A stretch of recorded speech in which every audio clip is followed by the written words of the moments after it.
We're celebrating dynamic women here on the Hybrid Soul, and my guest today is definitely dynamic. She is a trailblazer. She's a visionary. You can Google her, of course. She is definitely someone who has made an impact over the world. She's worked in corporate, and now I'm so excited because she has launched her own line, Finally Free Brands. And I had to bring her to showcase her here at the Hybrid Soul because we are your destination for music and culture discovery. And let's welcome my friend today, my sister, Modupe Congleton. How are you today? Fabulous, Kelly. I'm so excited to be here with you, my friend. Yes, thank you for joining the show. It's a lot of things happening in your life with Finally Free Brands, Yes. the launch. I wanna talk about who is Modupe first, Mhm. and then let's celebrate Finally Free. So you are let's talk about you. One of the things that you and I connect with, you are a HBCU alumni. Yes. Proud. Proud, and you went to North Carolina Central University yeah, in Durham, North Carolina. Eagle Pride all day. yeah. Yeah, and your beginnings. I love the stories that we've talked about with your family Yeah. um, growing up in the South and just your connection with music. Um, Yeah. uh, tell where you're from and how you got like your love for music. Yeah. So originally, I was born in the Bronx, New York. And my parents, though, ended up moving back south, which is where my mother is from. My father is from the Bronx as well. And so when we moved back to North Carolina, my father ended up opening up two radio stations down in Greenville, North Carolina, and another small town called Washington, North Carolina. But they were gospel and talk radio stations. And so I grew up even starting at 12 years old, learning how to DJ on the radio. But in addition to that, at home, it was, Tito Puente's playing, right? Just all types of jazz and music has just always been in our blood. Everything we do, even with me and my children and my family now, there's always music playing. We love to choreograph dance routines, but my love for music truly came from being, with my dad and watching it all come together in the radio station. But I will say what really hits me to my soul is like how I would hear whether it was Commission or Yolanda Adams or Kirk Franklin, Silver and Gold from back then. And when I hear those songs now, it takes me right back to that place of being a little girl in my father's radio station. So it started with music. So I see now your entrepreneurial spirit comes Yes. from daddy. It totally so many things come from my dad, and God rest his soul. He passed away from Alzheimer's and Parkinson's, and it was one of those moments where after he had passed away, I worked with a life coach, and I know you just talked about a life coach before we started to record, and I started to feel this immense pressure of I needed my dad to know like all that I was trying to become before he passed away. And I had a mentor. She said, you know what? It's time for you to see what we already see. That's one. And two, the life coach says to me, she said, he already knows. And so I literally just worked really hard to try and be something that I knew my father would be proud of. So I remember one day I was working at Cisco Systems, and I used to, I was president of the Black Employee Network there for several years, and I was delivering a presentation. And in the middle of that presentation, I had this aha moment that I now was the extension of my father's legacy. And so, whether it was possessing some level of charisma that would draw people closer to me, or not being afraid to get up on stage or get in front of a camera and talk to people, but more importantly, knowing that through culture, I could impact people's lives and change things for the better. And so, hence my career in DEI, community service, all the different things. I didn't know I could flex and do it in corporate. But once I realized that I could change lives in corporate, that's when I said, I got it. I'm here to continue my father's legacy. That is so amazing. I want to talk about we've talked about your where you're from, being a HBCU graduate, the impact you, Modupe, um, the corporate executive, the Hmm. global executive, your career spans like Yeah. over 20 years, Yeah. making an impact. Starting your journey after college, Yeah. what did you think when you look back over your career, I'm gonna do all of that? Uh, How did that Modupe start? you know what? It's so funny, Kelly, because I talk about this publicly that I had my first child when I was 17. And I did not know what the heck I was going to do, whether it was going to be community college or my mom was working at North Carolina Central at the time. And I remember having a conversation with her, like, Ma, I don't think this community college thing is working for me. And, she said, well, apply to Central. Right. And so I applied to North Carolina Central and I got in and that was it. It was all she wrote, right? Started school, stopped school, became a mom, had a family, did all the things, but I went back to finish because it was super important to me. One of the best things I will say that over the years I've realized and I appreciate to this day about what North Carolina Central offered me, and which I believe other HBCUs offer many of us, is it's an opportunity to be seen, but also feel like you're not alone in your story, And so I grew up at my HBCU.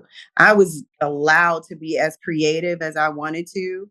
I not only was a journalist for the campus newspaper, but I also sold ads in the local, neighborhoods, et cetera. Right. I'm like, hey, you all want to advertise and get in front of these students. So I learned that from my dad. Right. But because I was a mom, I'm going to tell you, Kelly, I had no idea on how to negotiate my first offer when I graduated. So I had kids, and all I knew was that I got to find a job. I'm finished school. I graduated top of my class. I was so proud, but I knew I could not leave school and have a job. I got to feed these babies. And my first salary, crazy enough, was 36,000. 36,000 coming out of college. 36,000 when you don't have kids is probably, okay, I can do a little something with this. But when you have children, it's like, oh, what the hell am I thinking about? Like, and I didn't realize it until I got to my first job and I'm listening to everybody talk about what they made. And I was like, oh, no, no, no. I did this all wrong. I did this all wrong. So that's when I started to pay attention and learn that corporate, people work their way through and their strategic skills you have to learn in order to compete with the person beside you. But I eventually learned to compete with myself. And so every year I would write out specific goals. I knew I started at 36. Okay, the next year, what do I want to make this next year? And then it's so on and so on. And every year I would double the number or add a little bit extra to the number and I would achieve it. And so I was super intentional about making sure that no matter what I wasn't going to do was be a single mom, young, irresponsible, etc. I was going to make sure that I was going to be my children's their first role model. Right. And that's what, and I have all girls, right? So I have four daughters. And as you can imagine, being there, the role model for your daughters still is super important to me every day. So young Modupe had to learn how to value herself enough and ask for what she wanted. But when I started to be recognized for the work that I was doing in tech, because I was in tech for 20 years, it was one of those humbling experiences where you realize the imposter syndrome is like, wait a minute, who are they talking about? Right? Like, I did that. I was able to do that. It was all of those moments. And then finally I accepted. I was like, I'm a badass and I'm okay in saying that I'm a badass unapologetically. Right. And you made some moves that you could have just kept it on you. Yeah. Your impact at the companies that you worked with, where did that drive come? Because you not only were you looking out for you, but you were looking out for others. Yeah. It was probably when I realized that there were people doing the role in corporate that I looked up to. And I saw the impact that they had on people. I remember going to there's employee resource organizations, Mhm. right, within the company. And this was when I was at Cisco. And I remember someone who ended up becoming my very dear friend. Her name is Michelle, and listening to her speak. And I went to go and sit down with her the next day because I was so inspired by just the opportunity that she talked about being connected to this Black employee group and being able to build your career by this level of service. And so when I went to meet with her and she said, just sign up to be a leader, sign up to do something. And I basically flipped that into an entire brand in corporate. I ended up not only, as I said, volunteering, but then I would take on leadership roles, building and rebranding those organizations within corporate America. And what that did was that helped me get the attention of other organizations within the company. And then I would get put on very important strategic projects that I had access to the C-level executives where it was all about how we were going to change the culture for better. And being able to do that, it of course got the attention of other leaders that said, I want you to come and build this practice. So building something from the ground up was a skill that I learned probably 15 years ago in my career. I'm talking about taking an idea, hence what I did with Finally Free, taking an idea, building teams, and ensuring that we can measure the success of whatever it is we're doing and be proud of it. So that's what I did in corporate, and I didn't realize that it was transferable to becoming an entrepreneur. It's interesting, and my thought as you say that, DEI is a big topic right now. Yeah, Was that department created? Because I feel like it's just been in a certain amount of time that it's like really a lot of focus. yeah. I feel like you were doing DEI before DEI was really a thing. You know what? I was doing DEI for a while, but there were people doing DEI many, many years before I even got in it. It was just called something different, right? Right, right, Yeah, right. it Yeah. was called something different. And hence, when we think about, you know, the DEI became a bit of a buzzword or a Mhm. buzz acronym, DEI, DEI, DEI.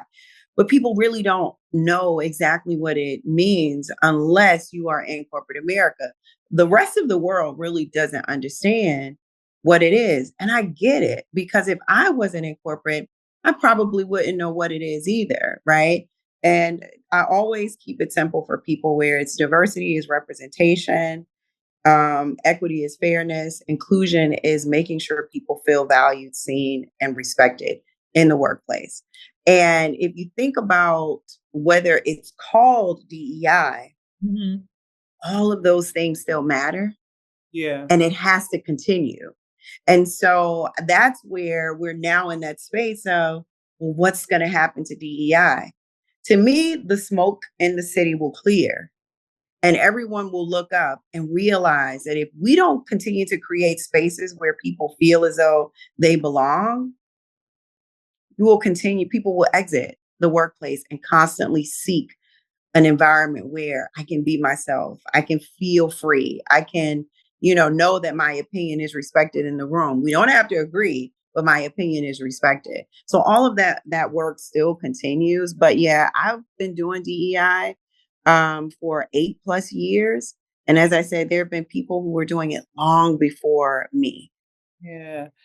Um, thank you for your contributions with that. Thank you. But as you go and bloom, all that experience birthed Yeah. stepping out on faith. Yeah. in your brand. That's why you're here for Finally Free. Yes. I want to talk about Finally Free, but I want to ask you the years that you were in corporate and in the global roles that you were in, how Yeah. have you taken all of that to your brand? You know what, Kelly? Business. Say that again. Say that To last your part business. again. How have you taken it to your business? Yeah. It's a couple of ways. One, the skills that I built in corporate as a leader, that has helped me not only build my business, but understand how to leverage technology to accelerate how fast I get to market, but also be honest and admit to myself what I know, what I don't know, where I make mistakes. We hear the phrase, if you've got to fail, fail fast, right? And I've had those moments where I've made missteps, but it's been in an early stage of building the company, which is typically expected. But on the people side of it, this is what was important to me. One of the things I watched my father do was have impact on people in the community. It's something that seems so small, but it meant so much to people. So he also had a newspaper company called the Invoice News. And my father was the camera guy. So he was at every church function. He was at every family reunion. We were always getting invited to someone's event, whether it was a concert or something as small as Miss Jenkins in the neighborhood is turning 98 and they want Mr. Rouse to come and take pictures, right? He would take those pictures from, let's say, the whole weekend, and he would work tirelessly and turn it into this big collage in the newspaper. And then he would go out and deliver the paper to specific people and then open it to that page so that they could see themselves. When I started to reflect on the power and the impact that my father had just on simply helping people see themselves, it helped me realize that that was a gift not only that I had been given, but one that I also wanted to develop. So, Finally Free is pretty much what I said, that whether you call it DEI, whether you call it inclusion, no matter what you call it, everyone has a story. And that's the beautiful thing of representation is that we celebrate the power of our difference. Yeah. What makes us unique, but what also brings us together and keeps us connected. And that's what Finally Free is. And so I remember we were in Aspen, a group of women, our dear friends, and I gave everyone a hat. And on the hat, it said Finally Free. People automatically assumed we were a divorce group, right? Oh my goodness, is this a divorce party? No, it's to be interpreted by the individual. Everyone has something that has pulled on their soul, their spirit, that pulls them where you feel like you're in a chokehold by it. And then eventually, maybe there's that moment where it's no longer there. You Mm. figured out the formula to release that which keeps you bound and constricted. And that's what Finally Free is. It's the opportunity to be reminded that not I overcame whatever it was, but that I deserve to celebrate my journey in full acceptance of who I am. The scars, the paper cuts, the wins, the special moments, every part of the journey is what Finally Free is all about. I love that. When you decided to start your brand, because Yeah. in my intro, did I say fashionista? Oh Uh, no, you you did. know, uh, Modupe is a fashionista. What were you doing when you said, I'm about to launch my company and do this? Where were you? How did you step out on faith and do this? Yeah, I talk about a conversation I had with Brandis Daniels, and she has this philosophy around dreaming. And it was so special to me because I've told the story of when I had my daughter at 17, I stopped dreaming. I did not really know that dreaming was even so possible when you do something that you feel as though I've made a mistake. I don't know what to do with my life now. I've had these dreams to go here, to move here, to go to college, but I had to sort of work my way through figuring out how to dream again. And so when she said to me, she said, Madupe, just dream. Forget everything, forget your credentials, forget everything. If you could just dream, what would you do? And I was like, wow, let me think about that. Right. Yeah. And I remember I was on a trip and I started thinking hard about what would I do? And to your point, I'm fashion obsessed. I love putting things together. I love seeing people in fashion, especially when they feel good and they're most excited. Um, and people would automatically assume that I would design clothing that would be exactly the way that I dress, but I didn't. The athleisure collection was truly birthed out of my travels all over the world, the need to be versatile, go from day to night if I had to in a short period of time, and also being chic, owning femininity because I love being a woman and feeling sexy, but also at times knowing that maybe I want to be loose and comfortable and keep it, comfy and cozy at times. And so I took into consideration all of my travel. When I travel, one thing I would never travel without is a blanket.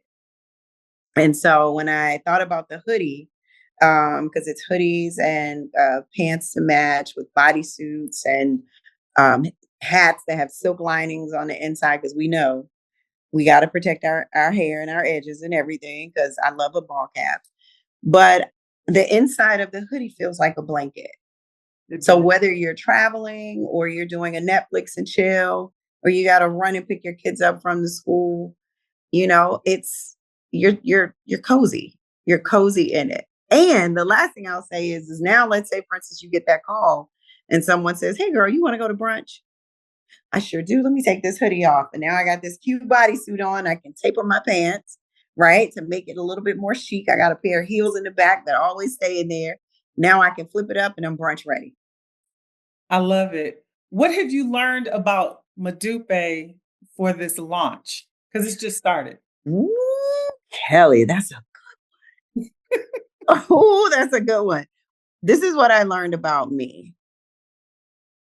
I learned that I have to be okay to admit that I just didn't know certain things. This is what I learned.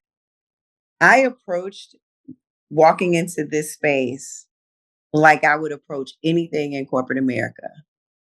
What do we need to get done? I'm clear on the objective. I'm clear on the timeline. Usually a timeline that's been set by a leadership team, Mhm. right? And we go. I build a team and I go. I approached this that way. But what I didn't do was approach it in the realistic way of how it typically happens in, excuse me, this industry. But guess what? When I started to talk to my fabulous friends who are in this industry, and I would tell them some of the pitfalls that I'm learning, like in partnering with suppliers and, making sure that I understand different materials and what materials match with certain fabrics and things like that. They said, it's okay. Everyone goes through this. They said, you know what? But it's going to happen. So I had to admit that I needed those nudges and those taps on the shoulder in this space to say, like, you've got this, girl. And not only that, Kelly, I got to admit to you that the up and down roller coaster of emotion. Mhm. Someone said this to me. She said, it's, I know either I said it to her, I said it to her. I said, it's like I'm waiting for people to tell me that my baby's ugly. That was the initial. And she called me and she said, you know what? That's a great analogy. And Mhm. she said, so now let me take it a step further. And my friend Kim Newton said this. She said, let me take it a step further. It is your baby. It's your new baby. And it might be all scrunched up. It's not fully developed yet. It doesn't know how to crawl. It doesn't know how to walk. But eventually your baby will get older. And eventually your baby will learn how to grow and learn how to walk on its own. She said, but accept your baby for where it is right now. It's new. And that's when she said that, I was like, okay. And I've just been rolling with it and proud of every step of the way. I've been proud of it because I thought I would be exempt from Yeah, going through all the things because I work for the biggest companies in the world. yeah. No, I'm not exempt. We love you because you're such a global leader. But I'm curious to know, as a mother, what are your Yeah. daughters saying about this when they see mommy launch this? Mm. That's truly been such a blessing for me because if you can imagine having a child at 17, becoming a young mom fast, and full circle, like I hired my daughter to build the company with me. Mm, My other daughters, my all of my daughters except for my youngest daughter, they work with me. They help advise me. Um, my daughter who just had a baby, she redesigned the entire website, making it as beautiful as it is today. They truly helped me bring the vision to life. And it's also been a great lesson because this is also something that I wish my father had done, which was allow us to have the seat at the table. And when it was time to evolve with the times and technology, we could have advised on some of those things to help him stay forward looking. And my daughters are able to do that with me. So we spend hours on the phone. Okay, how are we going to do this? What are we going to do? What's our social media strategy? What are we going to do here? And as we partner with my social media team, um, they're right there helping me. And it's so cool, Kelly, because we get to do it together, but yeah. I am super clear. This is y'all's business. When I'm old and I'm gone on, this is y'all's business. So Wow. it makes me proud that I will have a business to give to them that they are going to be able to keep going because they're at the beginning with me starting the company. I love that. So the major question is, how do we support Finally Free? What do we Ooh, need to do?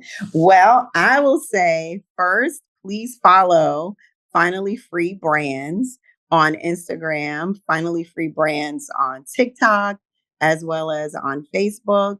But I really want you to visit finallyfreebrands.com and shop with us because if you can imagine, I saw a clip one day about, I thought it was something about, I think Afrotech had posted, said that Black women founders may not receive funding. And I think it was Mark Cuban that said that, right?